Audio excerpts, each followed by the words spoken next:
be back from the break. Thank you for sticking around to SMART24 TV, and thank you very much for watching. Asante sana, East Africa. Karibu ya leo, East Africa.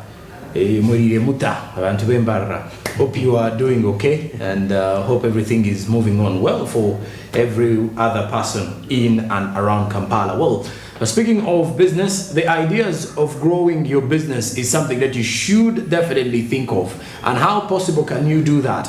Zabo, a platform by Altex East Africa, says make your money count. Your money, your future.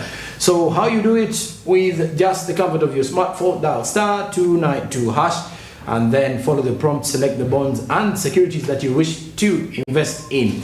Well, with just a minimum of 15,000 Ugandan shillings, after 24 hours of your registration, you will be able to invest in bonds and securities. It is that simple and that effective with Zabo. Markets open at 8:15 a.m. and close at 3:15 p.m. East African Standard Time. These markets will not be open tomorrow and Sunday because they are weekends, and they will not be open on Christmas Day and Boxing Day because those are public holidays. So if you have to look at the month of December, other days will be really open for you to invest safely and effectively with Zabo. Zabo says, my money, my future, powered by Altex East Africa, which reminds you to do something new. Okay, onto the clock. We've got 24 minutes to the top of the hour. We shall be summing up and clearing your way into the weekend at 5 minutes to the top of the hour. But as of now, we discuss more of the weekly topics that were making headlines here on the show. I do have Barita Andrew on set already to discuss more of this particular one and how the week has been moving. Not only that, looking back at the month of November, been a tricky one, not been an easy one, but well, we've passed through it and we are definitely going harder and harder in December. Andrew, yeah. What is your take on the month of December? If you have to look at that, December hasn't been that. The month of November. November. Yes, it wasn't a roller coaster ride for many. Yeah, it was. I in particular as well.